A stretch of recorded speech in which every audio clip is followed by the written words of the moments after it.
Banjir Darah di Borobudur Jilid 35. Indrayana terpaksa mempergunakan kain ikat kepalanya, disabetkan ke kanan kiri, dan ular-ular itu terbanting ke bawah kembali.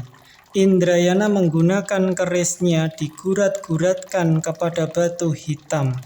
Berpijarlah bunga api ketika keris yang ampuh itu ujungnya diguratkan pada batu hitam yang keras. Sebentar saja terbakarlah daun-daun kering yang dibawanya tadi. Dengan daun-daun terbakar ini, Indrayana lalu menyebarkan api pada daun-daun kering yang banyak terdapat di bawah batu. Maka sebentar saja menjalarkan api membakar daun-daun kering di bawah pohon.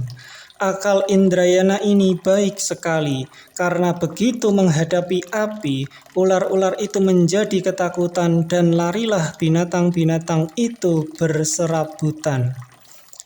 Indrayana mentertawakan binatang itu dan melanjutkan perjalanannya. Karena ia ingin mendahului Rakai Pikatan membasmi pengganggu di gunung itu, agar sang putri mahkota jangan sampai terjatuh ke dalam tangan Rakai Pikatan sehingga merusak kebahagiaan Candra Dewi. Tiba-tiba ia mendengar suara keras, dan ketika ia berlari menghampiri, ia melihat Raja Mataram itu tengah berjuang mati-matian melawan seekor ular yang luar biasa besarnya.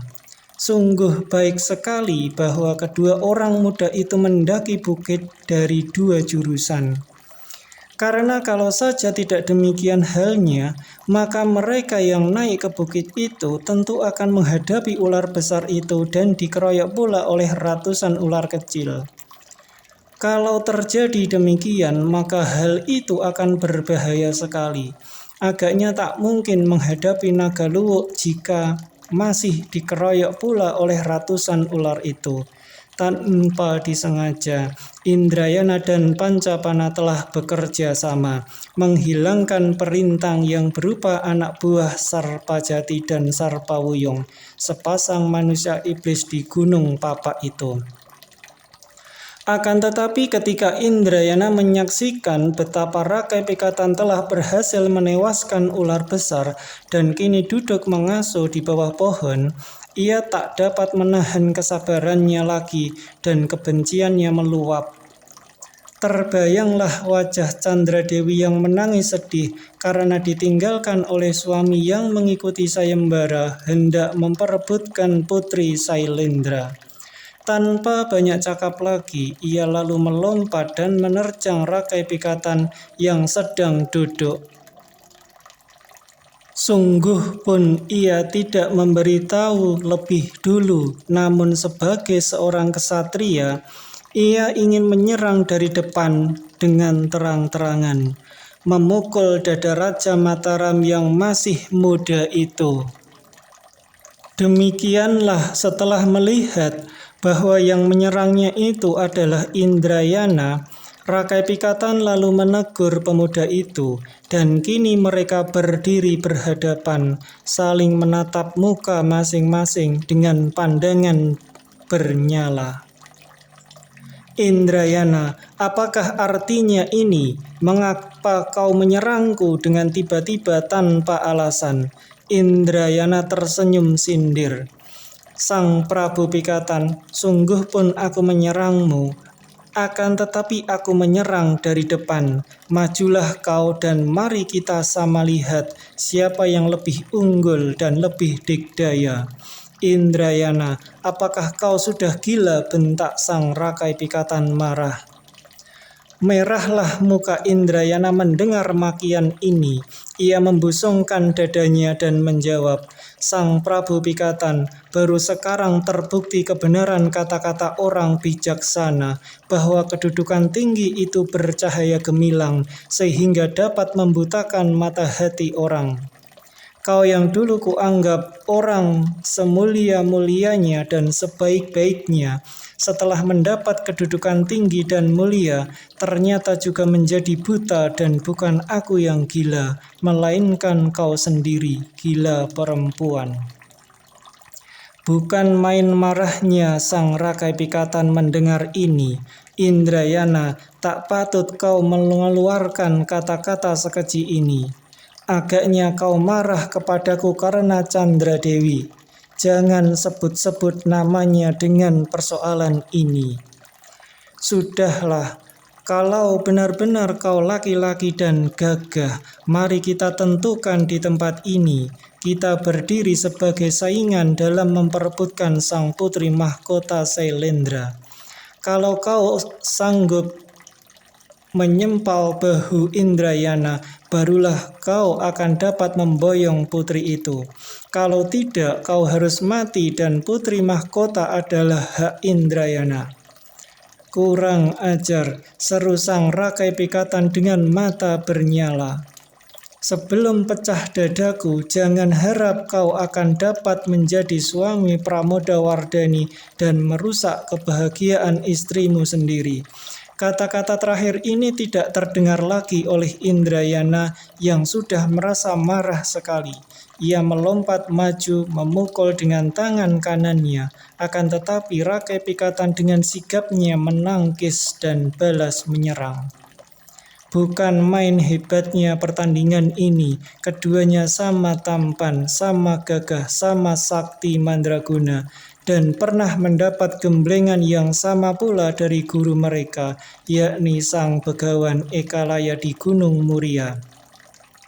Pukul-memukul, tendang-menendang, hempas-menghempas, membuat bumi yang terpijak oleh mereka seakan-akan bergetar karena hebatnya perjuangan kedua orang kesatria itu. Tangan mereka sama ampuh, gerakan mereka sama gesit, dan tubuh mereka sama kebal pula. Pada suatu saat ketika Indrayana lengah, sebuah pukulan hebat dari sang Rakai Pikatan dengan jitu mengenai dadanya, membuat ia terlempar sampai 2 tombak lebih dan duduk dengan kepala pening beberapa saat lamanya. Akan tetapi ia segera bangkit kembali, mendapat serangan balasan dengan hebatnya, sehingga berhasil mengirimkan pukulan yang mengenai leher sang Rakai Pikatan sendiri. Raja Mataram ini terhuyung-huyung ke belakang dengan pandangan mata nanar untuk seketika. Tanganmu keras sekali, Indrayana. Sang Rakai Pikatan memuji bekas sahabatnya ini dengan kagum. Sambar Indrayana, kerahkan seluruh kekuatanmu Sang Prabu. Kalau kau masih penasaran, cabutlah pedangmu dan mari kau hadapi kesatria Sailendra ini. Sumbarmu seakan-akan kau telah menggulingkan gunung Mahameru. Jangan kau kira aku gentar menghadapimu. Akan tetapi bukan watak kesatria untuk bertempur dalam gelap gulita, mempergunakan keadaan yang gelap untuk mencari kemenangan.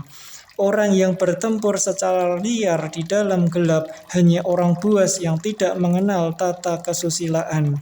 Kalau kau tidak mau kuanggap orang liar, kita tunda dahulu pertempuran ini dan kita lanjutkan besok pagi. Memang pada saat itu malam telah tiba dan keadaan mulai menjadi gelap. Sebentar lagi tentu di dalam hutan ini gelap pekat, tak kelihatan sesuatu. Indrayana menghela napas menjawab, "Sesukamulah. Diteruskan sekarang atau besok pagi bagiku sama saja." Pendeknya, kali ini kita harus mengadu tenaga sampai salah seorang di antara kita roboh tak bernyawa pula. Nah, sampai besok pagi, Sang Prabu. Indrayana. Rakai Pikatan memanggil dengan suara halus, akan tetapi pemuda ini telah melompat dan menghilang di balik semak-semak. Sang Prabu Pikatan menarik napas panjang karena ia amat lelah. Ia lalu duduk menyandarkan tubuh di bawah pohon. Tak lama kemudian ia pun tidur nyenyak. Sementara itu, Indrayana tidak pergi jauh dari situ, juga telah tertidur di atas pohon waringin. Pemuda ini pun merasa lelah sekali. Belum pernah ia menemui tandingan sekuat sang Rakai Pikatan, dan dalam perkelahian tadi ia telah mengerahkan tenaganya sehingga merasa penat dan sakit-sakit tulang dan urat tubuhnya. Menjelang tengah malam, dua pasang mata yang seperti mata harimau yang dapat menembus kegelapan mengintai Rakai Pikatan sedang tidur pulas di bawah pohon. Mereka adalah sepasang manusia iblis di Gunung Papak, yaitu Sarpajati dan Sarpawuyung. Ketika mereka sampai di tempat itu, mereka terkejut sekali melihat naga luwuk telah tewas. Mereka tidak mengetahui tentang pertempuran antara ular besar itu dan Rakai Pikatan. Karena mereka menyembunyikan diri di dalam gua dan tidak berani keluar sebelum tengah malam tiba. Kini mereka mengintai sang Rakai Pikatan yang sedang tidur. Kakang Jati, agaknya Raja Sinatria inilah yang telah membunuh naga luwuk. Kurang ajar benar. Mari kita bunuh dia, membalas sakit hati naga luwuk. Nanti dulu, Wuyung, jangan kita bertindak sembrono. Ketahuilah bahwa kesatria yang sedang tidur itu bukan sembarang orang yang mudah dilawan begitu saja. Aku sekarang ingat bahwa dia adalah Sang Prabu Pikatan, raja muda dari Mataram yang terkenal. Tadinya kukira ia seorang biasa saja, akan tetapi setelah ia berhasil menewaskan naga luwuk dan melihat teja yang bercahaya dari kepalanya, ternyata ia tidak boleh dibuat gegabah. Lebih baik kita menguasainya dengan aji penyerepan lebih dulu agar ia tak berdaya. Kedua kakak beradik ini lalu duduk bersila di atas tanah, menyilangkan kedua lengan di depan dada dan mengheningkan cipta, lalu mengerahkan aji japa mantra mereka melakukan penyerepan. Bukan main hebatnya aji ini, karena semua binatang di hutan itu yang tidur di atas tanah, semua lalu jatuh pulas. Tetapi alangkah heran dan terkejut hati mereka ketika mendapat kenyataan bahwa sang Rakai Pikatan belum juga terpengaruh oleh aji mereka. Seorang manusia yang terkena aji penyirapan ini dapat ditentukan dari suara mendengkor dalam tidurnya. Biarpun tadinya orang itu tidak mendengkor dan tidak biasa mendengkor dalam tidurnya, akan tetapi apabila telah terkena pengaruh aji penyirapan ini, pasti akan terdengar dengkornya. Tanda bahwa tidurnya nyenyak sekali dan juga tidak sewajarnya. Akan tetapi ditunggu-tunggu sampai lama, ternyata sang Rakai Pikatan masih saja tidur dengan napas perlahan dan halus. Sama sekali tidak terdengar dengkornya. Hal ini tak usah diherankan apabila diingat bahwa Rakai Pikatan adalah seorang pemuda yang telah bertahun-tahun mendapat gemblengan dari sang Panembahan Banyumurti yang sakti. Bahkan kemudian ia mendapat bimbingan dari sang Begawan Ekalaya yang suci dan berilmu tinggi. Tidak sembarangan ilmu hitam akan dapat mempengaruhi pemuda yang telah menjadi raja di Mataram ini.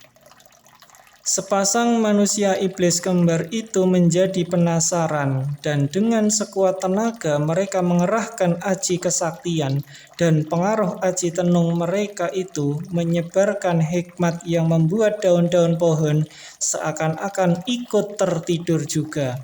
Biarpun demikian, mereka masih harus menggunakan waktu hampir setengah malam sebelum mereka mendengar suara dengkor perlahan dan halus keluar dari dada sang Rakai Pikatan.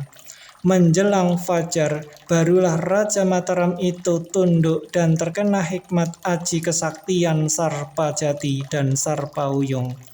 Kurang ajar, hampir habis tenagaku, kata Sarpawuyung sambil mengatur napasnya yang terengah-engah. Pengerahan tenaga batin yang dipaksakan itu benar-benar melelahkan kedua orang itu sehingga mereka tidak berdiri dari tempat duduk mereka dan mengasuh sampai fajar menyingsing. Setelah tenaga mereka terkumpul dan hari mulai tenang, barulah mereka berdiri dan memandang ke arah sang rakai pikatan yang duduk bersandar di batang pohon dan masih tidur mendengkur perlahan. Keadaan di dalam hutan ini aneh sekali, karena biarpun matahari telah mulai mengusir halimun pagi, namun tidak terdengar suara ayam hutan atau binatang lain. Semua penghuni hutan masih tertidur lelap karena pengaruh sirap dan sihir kedua orang itu. "Kakang Jati, biarkan aku yang membunuh Raja Mataram ini," kata Sarpawuyung sambil melangkah maju dan mencabut lembingnya. Juga Sarpajati mencabut lembing dan kedua orang itu telah siap untuk menancapkan lembing mereka di dada sang rakai pikatan.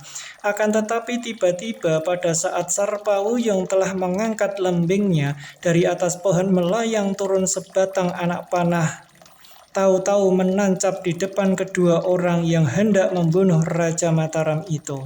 Sarpajati dan Sarpawuyung terkejut sekali. Mereka mendongak dan pada saat itu juga melayangkan turun sesosok tubuh yang gerakannya gesit sekali, dan tahu-tahu Indrayana telah berdiri di depan sang rakai pikatan menghadapi raja itu, dan sekali ia mengebutkan ikat kepalanya ke arah muka raja muda itu, terbangunlah sang raja pikatan dari tidurnya. "Kurang ajar," seru Sarpawuyung dengan amat marah. "Kami barusan dengan Raja Mataram, kau siapakah berani mengganggu kami?" "Iblis jahat, dengarlah baik-baik. Aku adalah Raden Indrayana, kesatria Sailendra yang tidak membiarkan iblis seperti kalian berlaku curang." Dia inilah yang menjadi pengikut sayembara pula," seru Sarpajati.